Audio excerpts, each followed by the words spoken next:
In 1994, Coretta Scott King, widow of slain civil rights leader Dr. King, testified before Congress in support of making the King holiday a national day of humanitarian service.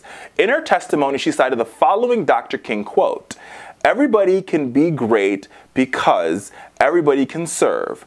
President Clinton signed Martin Luther King Jr. Federal Holiday and Service Act, expanding the mission of the holiday as a day of community service, interracial cooperation, and youth anti-violence initiative. And ever since then, U.S. presidents have participated in service projects during the King holiday. Well, that was until this year.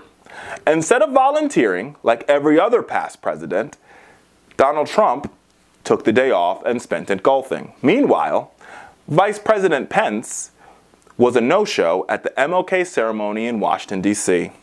What a shame. So let's go through Donald Trump's day. The president spent MLK Day at his golf course in Mar-a-Lago, Florida. Trump arrived at his international golf course in West Palm Beach at 9 a.m. on Monday, the White House pool reported. His next public event wasn't scheduled until 4:20. I'm reading this exactly from the schedule so you know exactly what he did.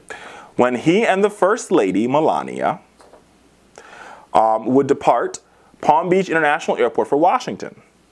A White House spokesman confirmed that Trump was not participating in any public events related to Martin Luther King Day, but did not return requests for comments about why. Monday is the 95th day President Trump has spent on one of his golf courses since becoming president, according to CNN's Manu Raju.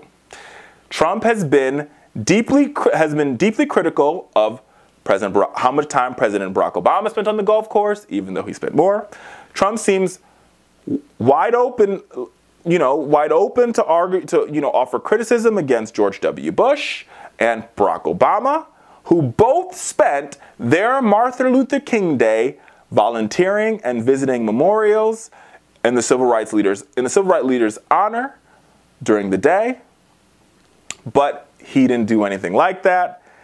What the president did do was he held a press conference in the Roosevelt Room with Martin Luther King's nephew and Ben Carson, and he signed into law an act redesignating a historical site in Georgia as a national park. And here's a quote from what the president said. I ask every citizen to join me in remembering this great American hero and to carry on his legacy of justice, equality, and freedom. God bless the memory of Reverend King, and God bless the United States of America. So before I go on to what Mike Pence did, let's talk about the president for just a minute. So for a president who has a problem with being called a racist, so he will tell you, he said it during MLK weekend, I am the least racist person you'll ever meet. I'm the least racist president ever. Let me be very clear.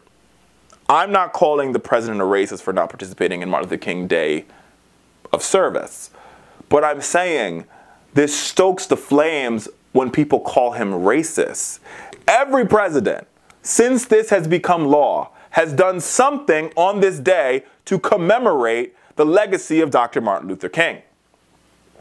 Bill Clinton made it a day of service, and him, Al Gore, Tipper Gore, and Hillary Clinton all engaged in some sort of public service every day since 1994 during Martin Luther King Day, whether it be building a school, cleaning up a park, so on and so forth, for the entirety of their remainder in the White House from 1994 to 2000. Then George W. Bush, Laura Bush, Dick and Lynn Cheney, they went to the White House. And for all 8 years of their term, they found different ways to engage in public service, giving back to their community during Martin Luther King Day of service. Barack Obama and Michelle. I remember distinctly Michelle cleaning up the Anacostia River during one of her Martin Luther King Day of service activities. Each and every president finds a way to give back to the United States, a country that has given them so much, on this one day of the year.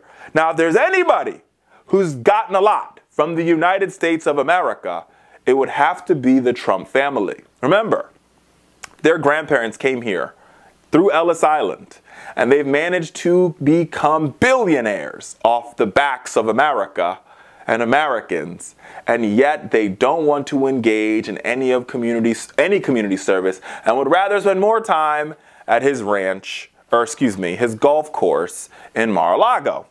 Which takes us to Vice President Mike Pence. Here's what he did on Martin Luther King Day of Service. This is exactly right from his schedule. Vice President Mike Pence couldn't make the 3.5-mile trip from his residence on Mass Ave to the mall for a wreath-laying ceremony to commemorate the birthday of the slain civil rights leader. The Honorable Mike Pence was listed on the event program, but was missing in action. On Sunday, Pence laid a wreath at a private ceremony where he couldn't be heckled. He tweeted out, a statement, and Samantha Bee flamed him with it. And here we have you could take a look at what he tweeted out, and you could take a look at what she said from her @FullFrontal Sam B Twitter account. So my point is this: for two people, both Mike Pence and Donald Trump, who don't want to be called racist, who don't want to be called out by African Americans, who say they're doing all these great things for African Americans, two people who want to make America great again, don't you think they would try to do something on Martin Luther King Day of Service to bring the country together? Maybe you would see the president go to an American inner city and volunteer with people of color. Maybe you would see the president go to a place with people from, I don't know, shithole countries and volunteer with them. Nope. He would rather go to his ranch his golf course. That I guess maybe his golf course, because a lot of people from shithole countries work there, is part of the course. So because there's a lot of people who at Mar-a-Lago who are from Haiti who work at his Mar-a-Lago ranch who are from Haiti, who have temporary protective status. So I guess in his mind, he says, well, I'm in Mar-a-Lago and there's black people that work there, so I've done my job for black people. So I guess I've done enough. So maybe that's his thinking. But either way, neither him nor Mike Pence seem to truly care about this particular day. And what makes this so disheartening is that this day means a lot for African Americans. This day means a lot for most Americans, because most Americans find Martin Luther King to be a very popular figure, and they understood that Martin Luther King made this country better. And they want a president that understands it as well. And clearly, President Trump missed that memo. So, Mr. President, when people start calling you racist, and people start calling you prejudiced, and people start calling you bigoted, I want you to watch this video back. And I want you to remember, on your first Martin Luther King Day of Service, you did nothing. You did absolutely nothing. And people will not forget it.